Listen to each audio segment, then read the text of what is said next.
Holla ballers and a bro fist to you all from the land of the void. I sit here merrily in the void. I definitely didn't almost fall asleep while eating my lunch about 40 minutes ago. That definitely didn't happen. Why? Because, of course, we've been going long and going hard and going thick, my friends. We've been going long and hard. A wonderful stream all yesterday morning. A little break in the middle where I attempted to get some sleep and clearly my body remembered. Because I sat down and it was like, dude, that was what we tried to do yesterday. That was awesome. Let's do that again. Let's totally do that. I was like, I am shutting down like a fucking robot, dude. I am actually shutting down in a big way, and I had to fight it in order to stay awake. And my body was like, let's do that. That was awesome. We had a little rest. But of course, we went late as we started again at 9 p.m. We went all the way till 3 a.m. with the War Within early access. And then we were back at it again today, kicking ass and taking names and working our way through a stellar campaign, which is phenomenally better than what it has been. Really a good job by Blizzard. Very impressed by what they've done. Much better story pacing, much better writing. It's been a glory, and I know some of you are playing through it, and the rest of you are waiting till the official launch, which is coming in a few days, and Blizzard is acting like they are at Gamescom, like the game's not out, and they're still, like, publicizing it and talking about it, and, like, it's early access, it's not the real thing, you know what I mean? It's just the thing that's going on. It's what's going on. Although the game looks very busy to me, so we'll see exactly how that works out in the future as to whether they do it again. But no Friday would be complete. As much as my bed calls and my wife is about to return home and I haven't seen her since Sunday, all my kids, and it's my son's birthday on Sunday, we need to do some drama time. We need to have a Friday afternoon where we can kick back, relax, and have some drama time to go along with your leveling experience to be good. And it's going to be all good, my friends. It's going to be all good. It's going to be all good. I got 3 stories in front of me that have been sent in by you guys. And I'll, of course, point out that we're also live on YouTube at the same time. That should be something that's continuously happening. But for YouTube watchers, make sure you install the chat replay mod for your browser, whichever one you use, which should be Chrome or Firefox, because you're not a piece of trash using Edge or something like that. That'll give you all the chat replay. I know you can see it here on Drama, but just going forward for all the other VODs, you can do that too. That's all there and available to you. And of course, on Twitch, if you've not been around, we launched our new extension, which many people have been having a lot of fun with. I recommend you come and check it out. It's an absolute... In fact, the title of our first story says it all. The Absolute Clown Show. Yes, the title of our first tale of today, The Absolute Clown Show, is where we're starting. I'm sure it's going to be absolutely fine. I need some help, though, from our wonderful live audience. And, of course, if you have something to share with us and you would like to see yourself on Drama Time, feel free to send a story to drama@preachgaming.com. That would be great. I need a guild name that is definitely not a cult. That's what I need. Definitely not a cult. One of those guild names that makes you feel like, these sound like good, honest folk that I can spend some time with. That's what it's for. That's what it is. That's what it's all about. The rats. The killer clowns. Ooh, I like that. The clown patrol. It's come on a chest, actually. The ugly, the bad, and the good. The circus. Oh, I like that, actually. I like the circus. Yeah. Let's go to the circus. The circus sounds like it's a fun old time. There'll be trapeze artists, all kinds of things going on there. I apparently can no longer use a keyboard, which is worrying, but we'll get past it. We'll grow. TTT. Yes. TTT. Thank you for pointing out the fact that I fat-fingered my second keyboard on my desk. I appreciate it. All right. Let's have some fun, ladies and gentlemen. Let's have some fun. Hello, you wonderful people. And I hope many of the people listening to this had a wonderful week, including those who are still recovering from the Rat Festival that was PreachCon 2024. Holy shit. It's only just dawned on me. We didn't mention... Yeah, we had PreachCon. It went very well. That's why there wasn't a drama last week. We had PreachCon. There was a drama time last week. It's just you had to be there to experience it. Yeah, there was a drama time, but you had to be there to see it. Yeah, you had to be there to experience it. It was pretty good. It was pretty good. It was pretty good. You would never expect Roger Brown to try and initiate sexual loving with a senior lady, but that is exactly what happened. You should have come.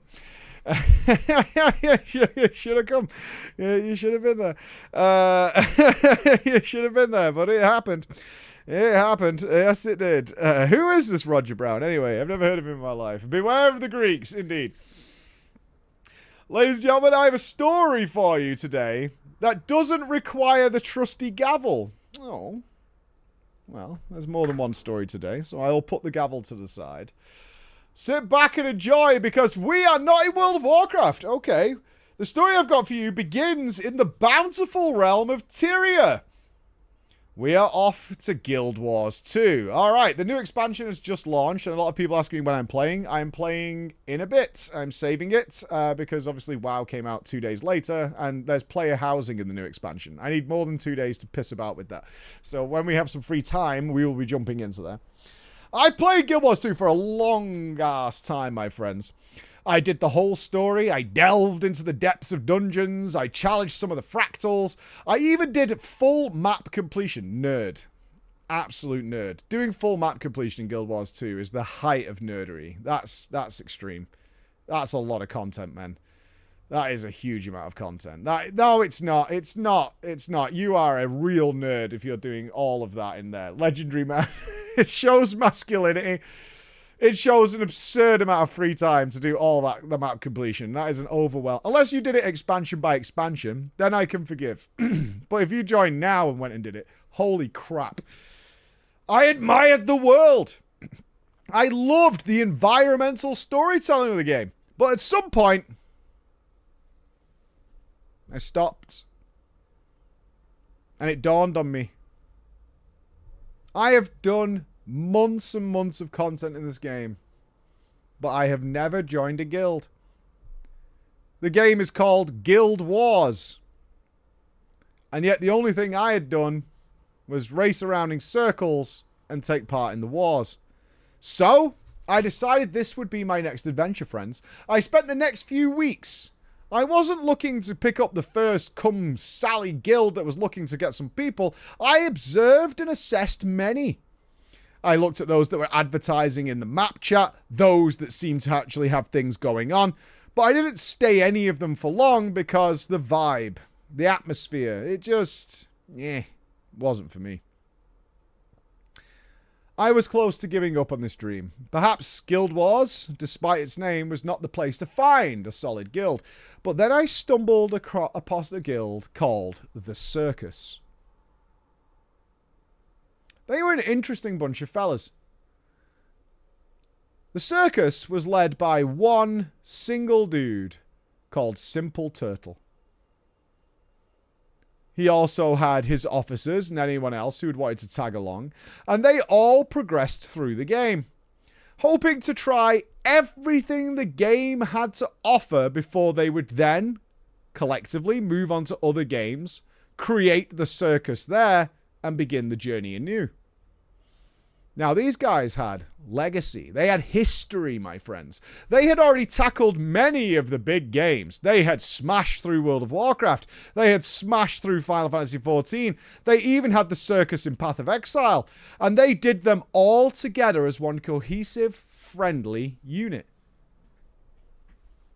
I'm sorry to tell you that I was a one-game Andy.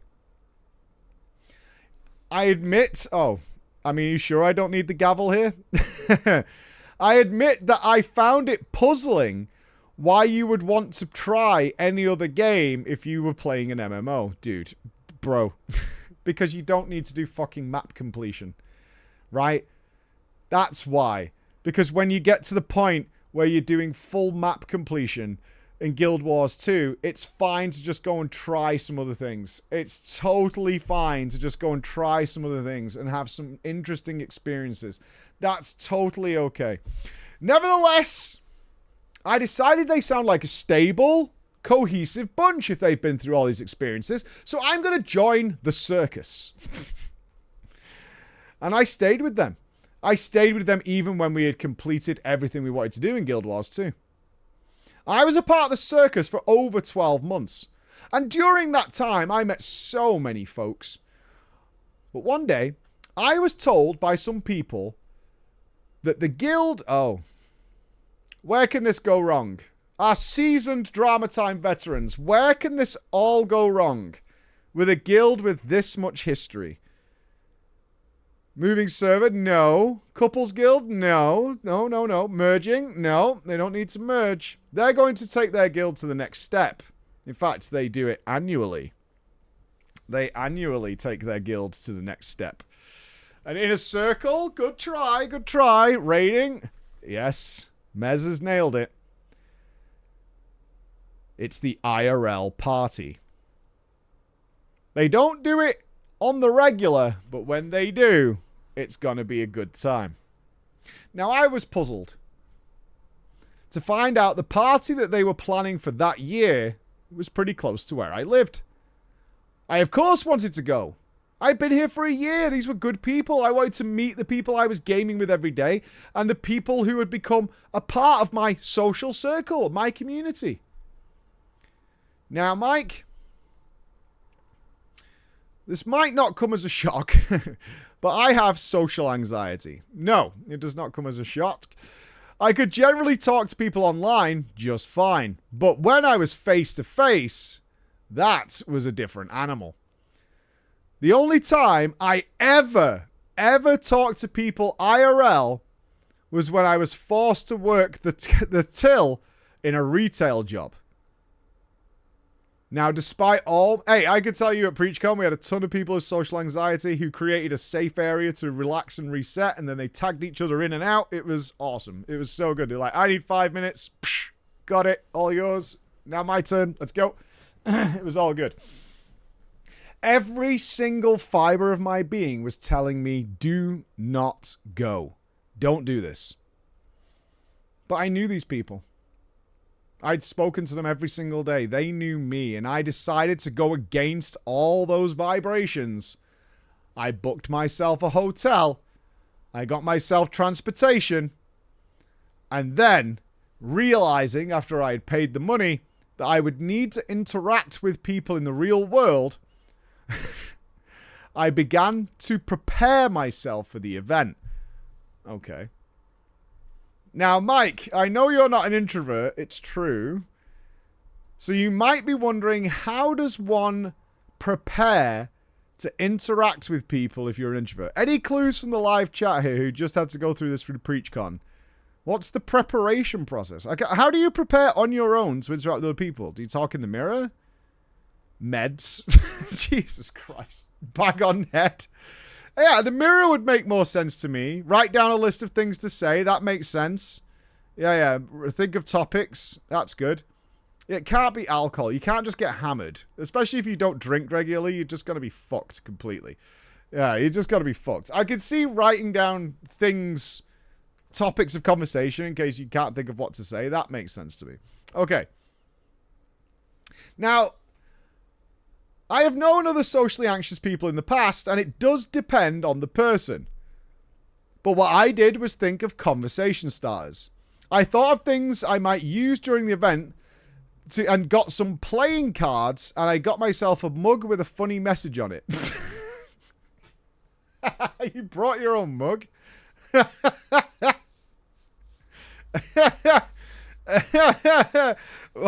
Why would you bring your own mug? Okay. I also made myself some cards for my pocket with a list of sentences to start conversations with. All right, I can dig on that. That's okay.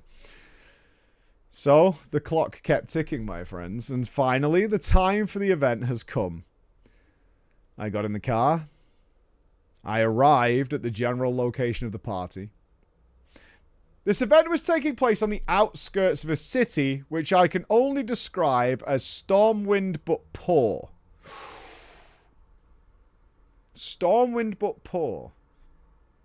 That sounds European then. Yeah, I think we're in Europe. Stormwind but poor. If this is about PreachCon, I'm going to be pissed. No, it can't be. It can't be. It might be. London? No, it might be York. York, maybe? I'm thinking this is British. It feels British. I'm getting a little concerned now, Bex, that this is a PreachCon story. I'm getting a little confused. I'm getting a little concerned that you've baited me into a PreachCon story. I feel like I'm being baited. Now, I should have taken this as a sign of what's to come. But instead, I held on to hope because I was going to see my friends. As I headed out towards the venue, I started rehearsing some of my conversation starters. When I arrived, the place looked semi-decent. I was surprised that Simple Turtle was able to rent out a place like this when everything around it looked infested by rats.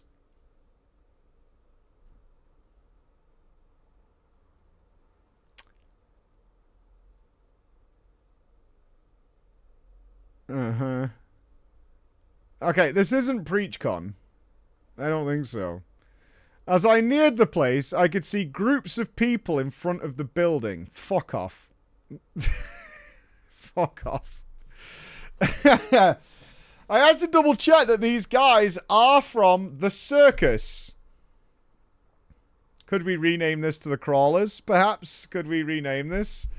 Once I did, I came up to one of the groups just sitting down merrily chatting over pints of beer.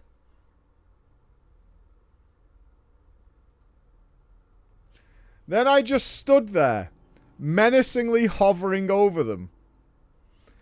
It dawned on me that I'd probably creeping them out, and I was about to walk away and go to the bar to get a drink to try a different approach, but one of them then speaks to me. "Alright, mate. Are you here from the circus?" I nodded my head. They welcomed me to the table. Round the table go introductions, and I've got to be honest, my social anxiety begins to ease. As I join in the chat, grab a pint myself and make some friends. The day goes by, and I acquaint myself with many more people. I'm worried about this. Okay, I'm Simple Turtle. Yeah, this is absolutely PreachCon. I'm reading ahead. Fuck you, Bex. Fuck you. Okay. Bex is now actively live editing the story in front of me. I can see her typing and deleting words. All right. I can... Okay. My social anxiety... I'm pushing through. I don't know where this is going.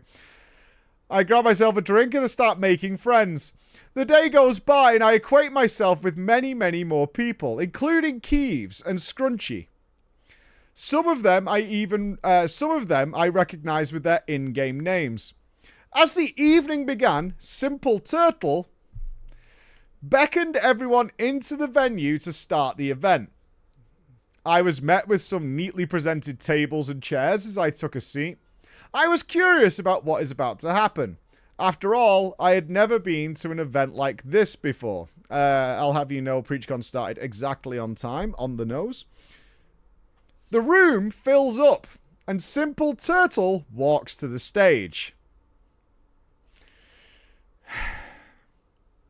He thanks everyone for joining him, and it isn't long before he tries to crack some jokes. He fails miserably. So you just wrote this, Bex, right? I see. People still laugh out of pity, but it's clear to me that they just don't want to hurt Simple Turtle's ego. He makes a complete idiot of himself, but he seems to enjoy it, so I laugh along with everyone else, not quite sure what's funny. Some people pass by the venue as Simple Turtle insults anime and they beat him up. Thank you, Mr. Noble and Mr. Raven.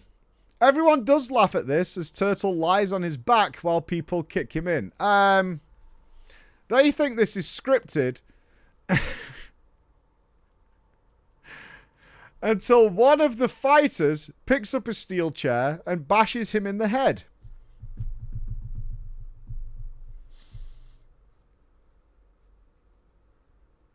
Which is true. Which is true. That did happen. That did happen. The ruckus must have attracted the whole neighborhood rat colony at that point. From there, it isn't long before Simple Turtle gets tired and ends his clown show and lets people have fun again without his presence. But it started to get late. You could see the party was going to go for a lot longer. Despite talking to people prior to the show, my social battery started to exhaust itself. I did enjoy myself, but after the show, I just wanted to ask Simple Turtle a basic question. Why are you such a clown? Yet no matter what I tried, my anxiety just didn't let me pick up any conversations again. Especially with Simple Turtle, who, despite his clown show, was still great enough to make a community of people that I've met and enjoyed the company of. At least I did something right, okay? I ended up just lurking in the corner awkwardly. I must have been there for at least an hour. I had enough willpower to force myself to stick around, but not enough to do anything else. It was enough trying to stay there, as every minute I thought about how pathetic it is, oh, it's not, if you're nervous, not to be able to ask a normal person a normal-ish question. Especially when I was fine talking to people just hours ago. I was about to give up and go to bed when two people approached me. "You alright, mate?" "Yeah," I replied. "You don't look okay. What's up? You're not feeling okay?" I took a deep breath. I said I feel pathetic. I can't even ask someone a simple question despite being all nice and chatty just a few hours ago. Both of them looked at me and said, "It's all good, man. We're here for you. Tell us how we can help." Is this a true story? It isn't long that they realized the person I wanted to ask the question to was Simple Turtle.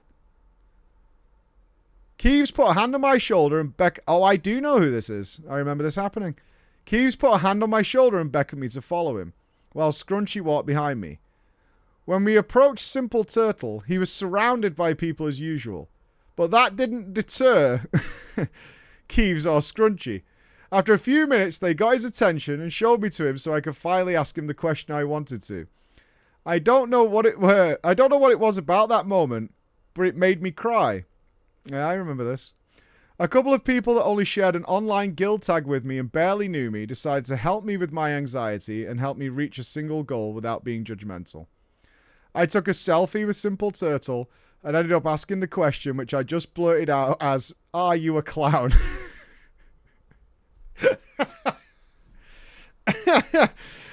To which he responded with a blatant lie. Yeah, I assume I said no, I think. Yeah, despite that, when I got back to my hotel that night, I felt somewhat fulfilled and I slept very soundly. Mike and chat, I'm sure you've guessed by now, but this is a short and condensed story of my PreachCon 2024 experience. The whole event and everyone there was a blast. I can't put into words how grateful I am to have been there and to have met everyone there, including Keeves and Scrunchy. You know who you are, both of you, so thank you. And thank you for listening to my little tale. I hope it wasn't too cringy, not at all, or anything, and it was entertaining enough for you, even without the drama. As a note to the Simple Turtle, I didn't check the selfie we took until the next morning. You can see how it turned out below, so let's take another one next year. You had the guff phone. We took this, I'm not going to show who it is. We took this selfie like 5 times. And you had a guff phone, and you said it had been, like, dropped or something like that. It was like... No, we were checking the pictures. They kept coming out, like, blurred and all over the place. I remember this. I think we took, like, several photos to try and get it right. Didn't I take one on my phone instead? Hold on. Did I forget to send it you? No. Hold. No, I think I did it on someone... Oh, someone else did it on their phone. Why did you lie? I'm not a clown. Thank you very much. Thank you so much for your story. And yes, there are lots of people who do come to PreachCon with social anxiety, and they recognize it far better than I do, because I don't have it. So they recognize it way better than I do, and they all work together. I wasn't joking at the start. That's how it went down. His people were looking after each other, and everybody understood where they were coming from. Yeah, it's great. That's a wonderful story. Thank you so much for sending that. It's because you're a clown. It's not because I'm a clown. All right. That's not it. Thank you so much for writing that in. I like that a lot. Thank you. And a big shout out to whoever Keeves and Scrunchy are. I can't remember offhand. I'm sorry. Send in the clown. All right. Let's start the next story with a blatant lie. Not all Warlocks suck. Not all Warlocks suck, which is clearly bullshit. Because they're, even if they're good players, they're still dickheads. That's just fact. They just think they're better than us because they don't die. They just think they're better because we have to go, please, can we have a gateway? Please. Please, can we have a gateway? And then they go, back again, eh? All you want me for is my gateway and my hellstone. Yeah. You know what it is. You know what it is. You know what it is. You know what it is. Bear in mind, if you are guildless and you're looking to raid, we will be doing heroic with viewers in a couple of weeks when it comes out. That's our goal, is to kill the old Spider Queen with the team. Our live audience, you are called upon once again. We need a vanilla WoW raiding guild. Oh, God. I mean, I imagine this has to be something in Latin. All the original vanilla guilds have some sort of twatty name. Oh, inspiration. Yeah, I like that. I like that. Inspiration. That fits really well. Inspiration. We're inspiration. Oh. You need to sound like you're a starship or some shit. The League of the Convocation, always good. Dominus, Exodus, Exterminatus, yeah, all good. We'll go with inspiration. All right. So I assume we're heading back to 2004, my friends. Mikey, greetings to you and the always judgmental chat. I am writing to you from the good old US of A. Where, though? It does matter. Mikey, I've been listening to Drama Time for literally years, and I am proud to support you on your website. Hello. In fact, my favorite Drama Times are when you use my name in a story. I always like to see whether I will turn out to be a douchebag or not. I never know. Bex assigns the names. These days, I don't know. I've been thinking of writing, instead of just listening, I wanted to write you a story for quite some time, and I always shy away from doing so, as I feel I can never remember all the details, and all the live audience douchebags will say fake. They do that. They do that. But tonight, as I listened to you down bad in a dug bed, a little tale popped into my mind, so I figured now was the time to write you a tale.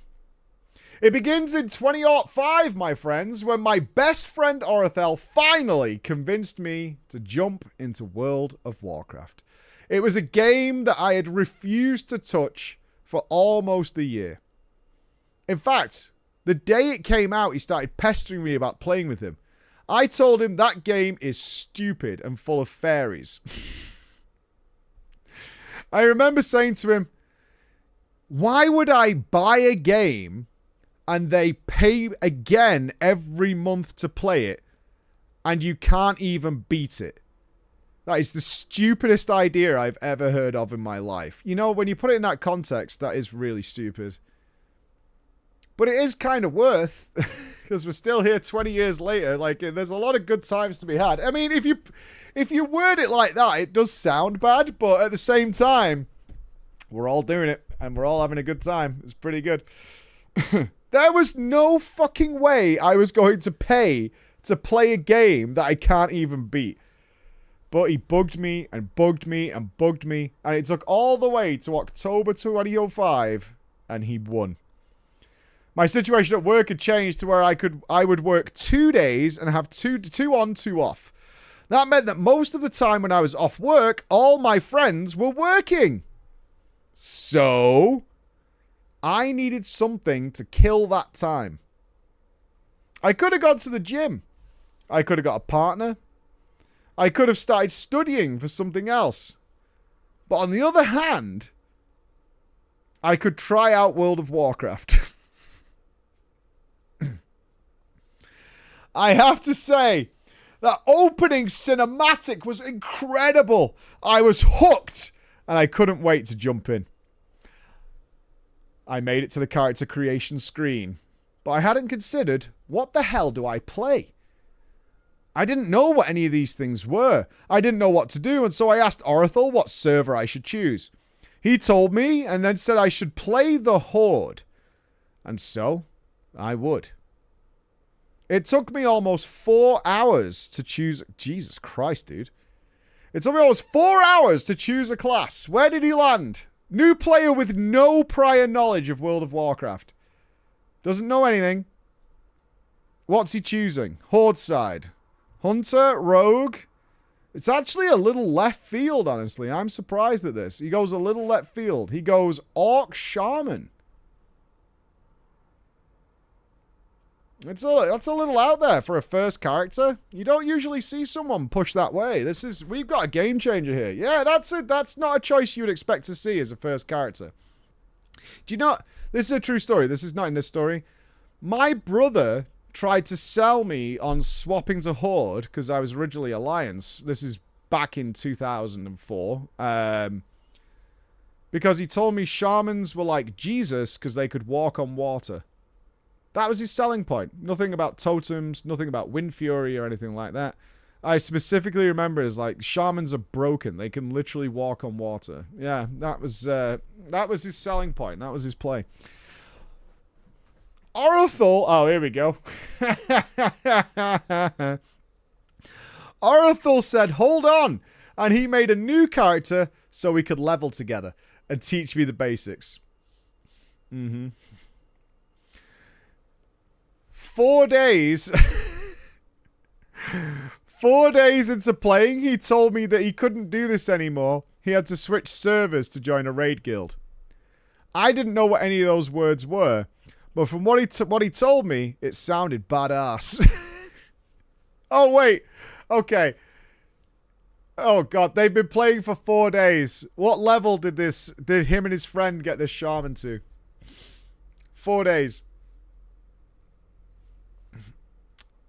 Oh, you are way out. Panda's the closest.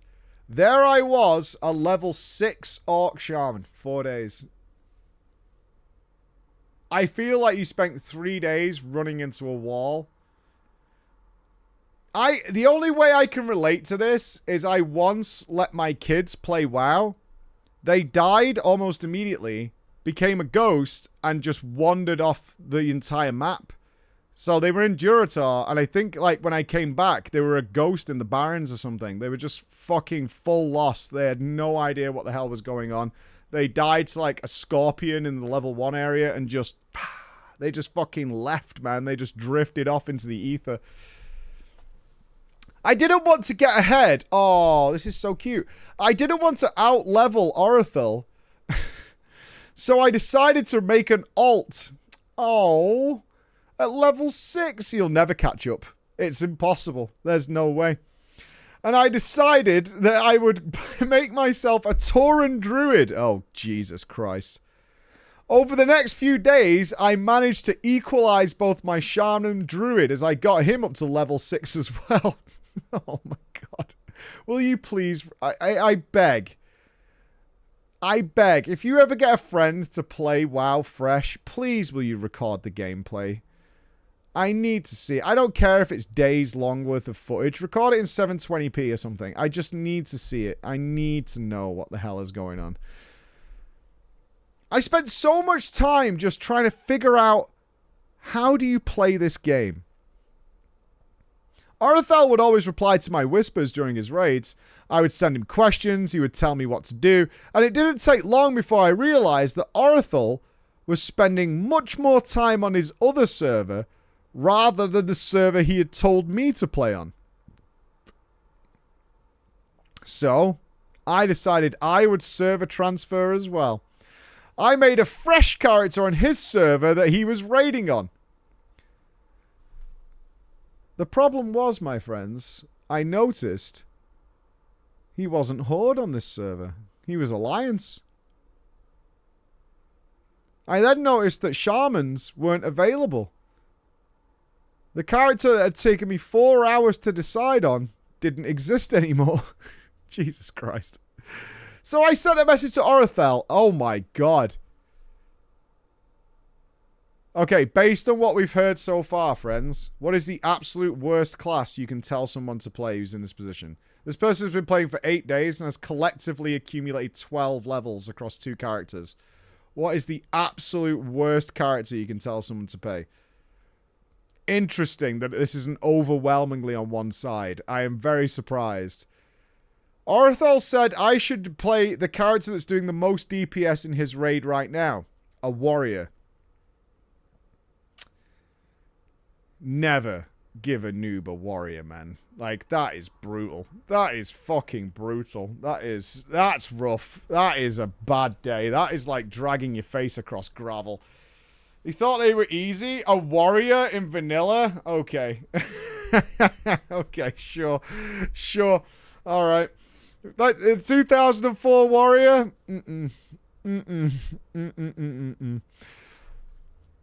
Orthel told me that not only were warriors the best DPS in his raid, but that warriors could also be tanks.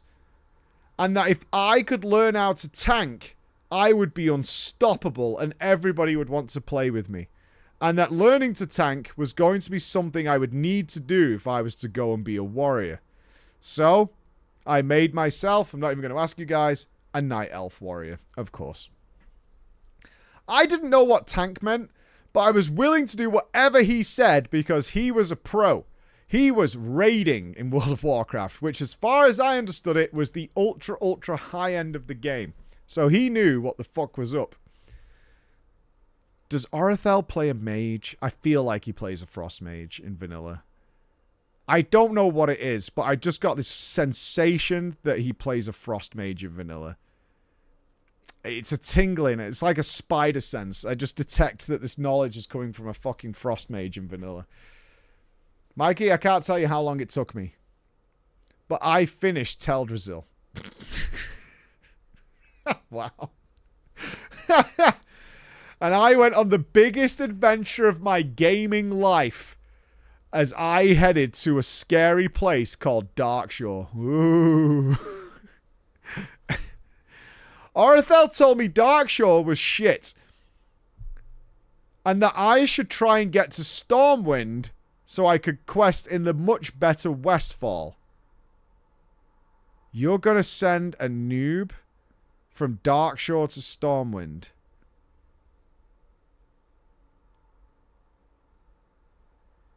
Jesus Christ. This is going to take a month. Oh my God. I wasn't sure how to do it. But Orthel guided me on this journey while he was doing Molten Core. I got there. He got there. He got there. I finally got to level 20. Orthel then swapped to his human paladin and told me we're going to do our first dungeon, the Dead Mines.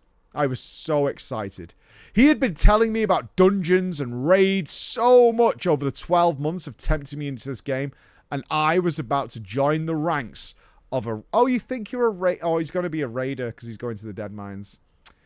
Oh, I'm going to be a raider. Bless. Bless your little socks. Bless your little socks. I'm raiding. He then said that because I was a warrior, I was going to tank it. Awesome. That's cool. That's really cool. Does Orthel hate you or something? It feels like he hates you a lot. It feels like when you say friend, what do you really mean? We got there. We slowly made our way through the Dead Mines, and I did my best tanking the countless mobs that they were pulling. I was sure someone was going to say something about how I didn't know what I was doing, but it never happened. We made our way through the tunnels and finally out into a cave where I saw Van Cleef's ship before me. It was the most amazing sight I had ever seen in a video game. I agree. Dead Mines is probably where I was 100% hooked. I had never seen anything like this before. We made our way up into the top deck, and before long, Edwin lay dead at our feet.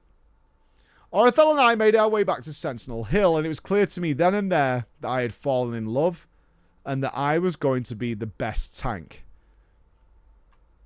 Did Orthel tank it? DPS? I'm wondering. Months later, Mike. Months and months I leveled, I grinded. Orthel would play with me when he could. It seemed like he always had different alts he could play with me as I leveled. And while I was leveling, I joined different guilds, but none of them really felt like a place I would call home. Eventually I hit level 60. Good job. I met a dwarf holy paladin while I was tanking a dungeon. He said I was good. He asked if I would join him and his guild on the crusade. And I said sure. And I was invited to Inspiration. Inspiration was going to become a raid guild. They said they were almost there.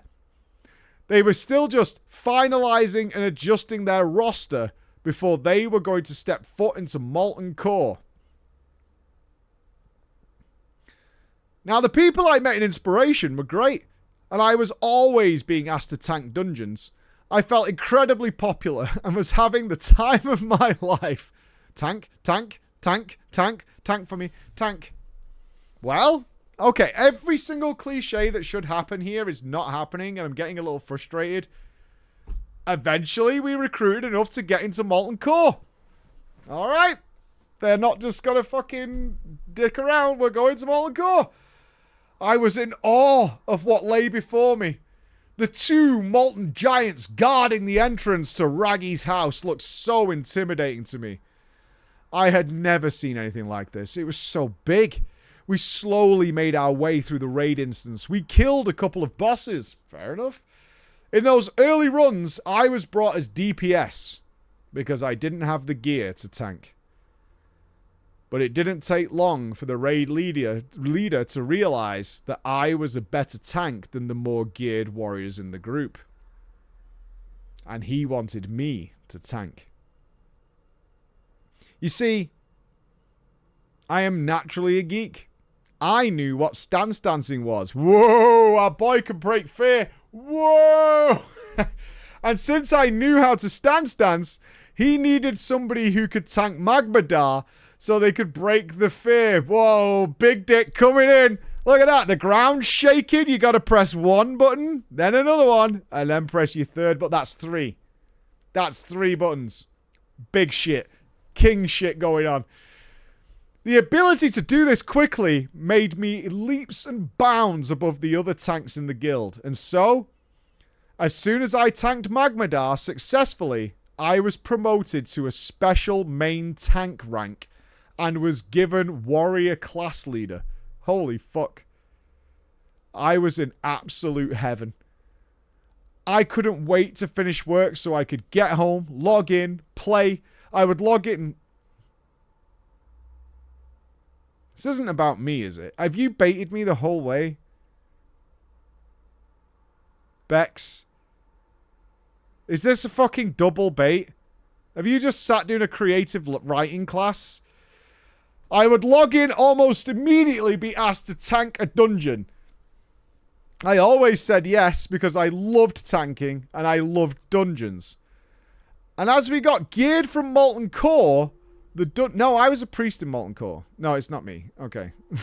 It's not me. It's very familiar, but it's not me. I was a priest in Molten Core. And as I got more and more Molten Core gear, the dungeons just got easier and easier for me. But, sadly, I don't know what this is. I was still tanking with the Hedge Cutter from Dire Mall North. What is the Hedge Cutter? I've never heard of that. Hedge Cutter Dire Mall. I mean, it's Dire Mall, so it's high level. It's a weapon, I assume. A 1.9 speed axe with strength and stat. It's not terrible. That's alright. Yeah, that's okay. That's alright. No matter what I did, I could not get my hands on a better tanking weapon. So there I was. Blues being turned into these lovely, lovely purples. And still, I only had a 39.5 DPS blue axe to tank with. Zul'Gurub was finally released, and my guild, of course, dived in, as many others did. Boss by boss, we cleared our way to Hakar himself. I don't remember how many pulls it took, but we killed him. And being on a 3-day reset timer, we were clearing Excuse me. It's drama time. I'll call you back. You know, I've only been doing drama time for 12 years. You think my wife would know? But here we are. You'd think she would know, but here we are. Here we are. Here we are. She just went, oh, yeah, she's probably just got home. She's come back home I haven't seen her since Sunday. Urgent horse things? I don't think so.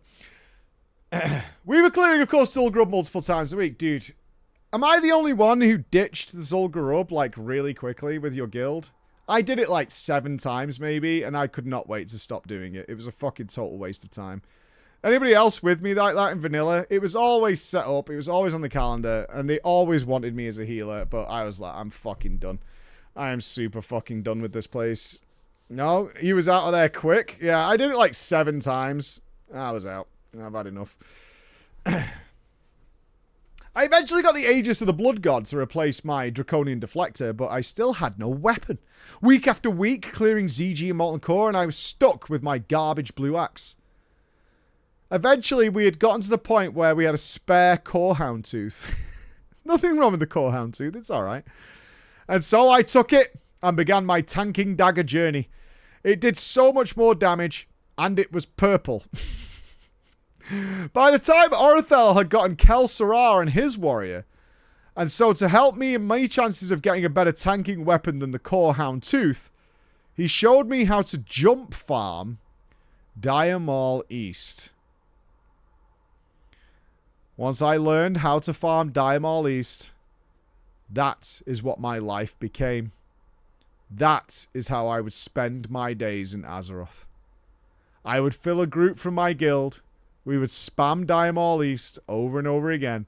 We did it so much that I decided to drop blacksmithing, pick up enchanting to DE all the crap no one needed. I would greed everything. Everyone else would pass unless they needed something. My bags would fill up, and at the end I would disenchant everything, split all the shards. We made a hell of a lot of money. We were making so much gold from selling all of the best enchanting mats in the auction house. It didn't take long for everyone in my guild to get epic mounts. Yet, why are they farming Diamol East? Kel Sarar drops from north, right? You need to do a tribute run. Am I wrong? Why are they farming? Are they literally just farming gold? I thought the book came from the north. Yeah, Furors. I thought it came from tribute run. It could drop from any Duster Tome boss. Oh, okay. East has the book as well. Yeah, I thought it was north only. I thought you had to do tribute to get it. All right. I skipped over Kel Sarar. I can't remember what I got. I got some Blackwing Lair weapon or some shit. The main group of folks I would run with consisted of a Resto Druid, Dunthus, Nautilus, a Paladin who played Ret in dungeons, Holy in raids, Sullivan, a Mage, and Sullivan's raid leader friend, Coppermind, the Warlock. Oh shit, I forgot about the Warlock. Mike, I know what your opinion of Warlocks is, and I've attached a link for you to share with your chat so they can be reminded of how you feel about Warlocks. I mean, I kind of said it earlier. Hold on. You're now clipping my own comments about me. I'm not sure about this, guys. I'm really not.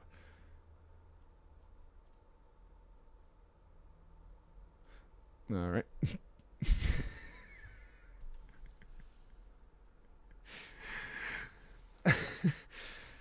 Okay. You couldn't hear.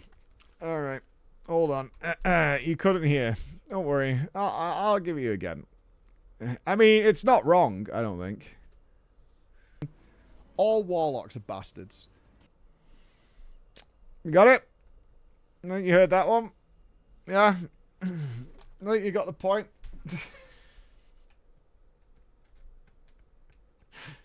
I think you got it. Yeah, you're good. True and real. They are. They're bastards. All warlocks are bastards. Now, Mike, while you may feel that way about warlocks, I'm here to tell you that Coppermind was a lovely person. I had so much fun running east with my little group from the guild. We did it countless times every day. If someone wasn't able to come, we never had a shortage of folks who wanted to come along to make some gold. Run after run, day after day, week after week. we never saw Führer's Compendium. We got so much pocket lint from countless dusty tomes we looted, however, that we got so much lint it became a joke amongst my group. Even though we never saw that book drop, can't you just buy it? We had so much fun spamming east, mostly because we just hung out in TeamSpeak laughing and making thousands of gold. But then one day, we're in Zul'Gurub and we kill Bloodlord Mandakir. We loot him and there is an exclamation of excitement. The Bloodlord's defender is on the loot table. I was so excited. After months of doing everything I possibly could to get a tanking weapon, I was sure to finally be given this one by the guild. Of course, it wasn't as good as Kel Sarah, but it was so much better than the Corehound's Tooth. Of course it was going to go to me. I was the guild's main tank, I was the warrior class leader, and my lack of good weapon was an internal joke for so long now. Surely I was not even going to have to roll for it. Surely I was going to have top priority on the first tanking weapon we had ever seen drop in a raid. Before we'd even said anything, whispers started to come from me. From Dunthus, Nautilus, Sullivan saying, "Grats, finally, you deserve this." Loot was passed out to those who won their DKP bids. And the Bloodlord's defender was given to the off-tank. You used DKP in Zul'Gurub? Bro. Really? You used DKP in Zul'Gurub? Jesus Christ. Who the fuck is keeping up with DKP on top of normal raids for a raid that you're clearing every 3 days? What the fuck? I didn't even know what to say. I just stared. Shocked. I had done so much for these people. I had done so much for this guild. All the runs I had tanked. All the people I had taught, including the off-tank how to stance. The gold, the epic mounts they had all made because of my pursuit of a weapon. And the fucking first tanking weapon that had ever dropped in any raid for this entire guild since inception had been inspired, all the way around, was not to go to me. I was demoralized. I was defeated. I just wanted to G-quit right there.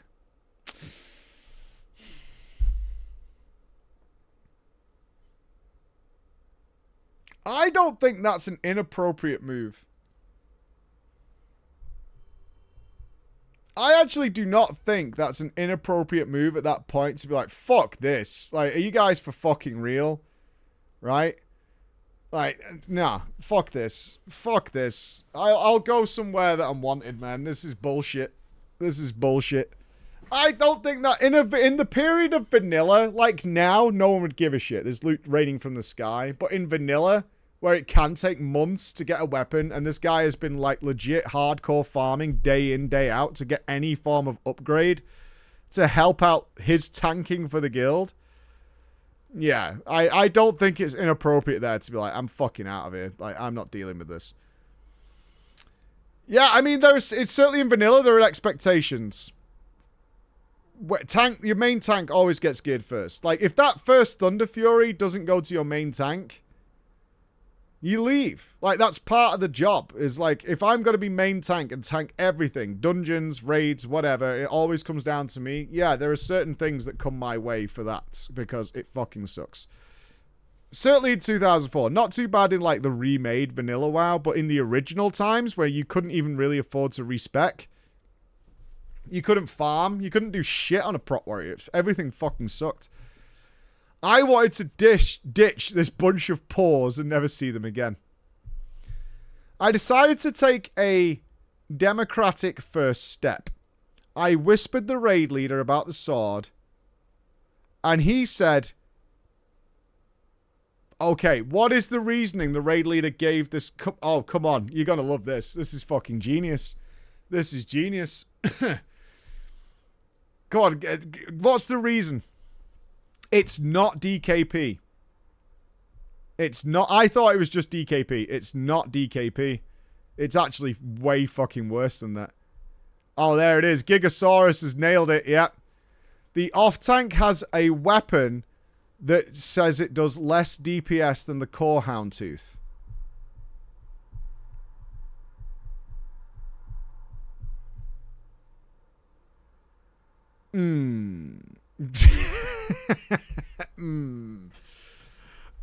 That's when you G quit because your raid leader is a clueless fucking idiot. Like, that's when you G quit. You're like, oh, Jesus Christ. This guy's deciding our loot distribution and he's got no fucking clue what's going on. I am out of here. I am fucking gone. He also pointed out that I didn't need it because I had defense cap without the sword.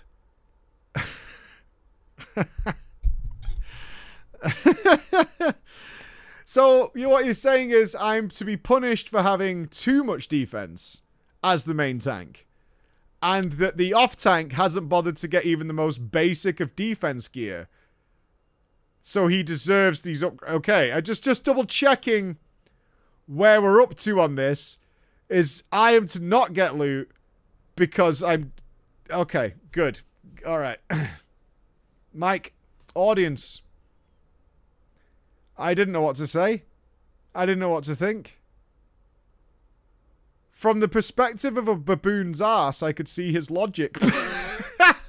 I mean, yeah, if I'm a fucking idiot, I kind of see what you're trying to say.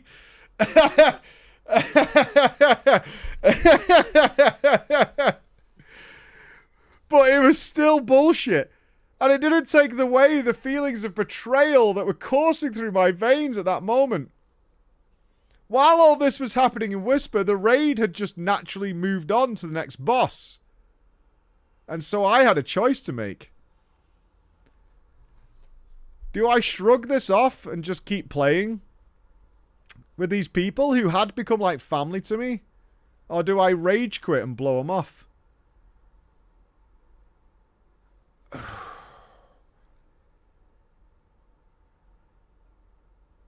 Okay, this is what the author says. I'm happy to say that I did not quit, but I rather swallowed my pride and kept playing. I wouldn't have done that. I've got to be honest with you. I would have fucking at least left that group immediately. Yeah, I don't think I would have done that. I'd be like, everything about this is fucking bullshit. Everything about this is bullshit.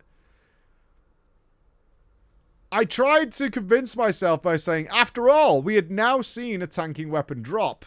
More will definitely drop. Motherfucker. Motherfucker. It took my TBC guild to the Sunwell to see 3 pairs of boots total drop for tanks across all the raids.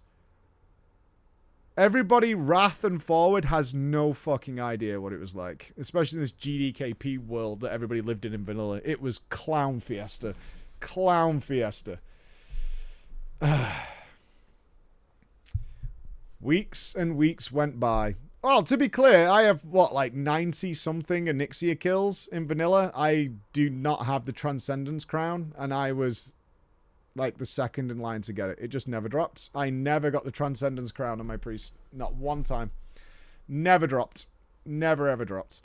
Weeks and weeks went by and we never ever saw another Bloodlord's Defender drop. Nor did we ever see another tanking weapon drop. Nor did we ever see a Fura's Compendium drop. Nor did we ever see a single Thunder Fury binding drop during Molten Core.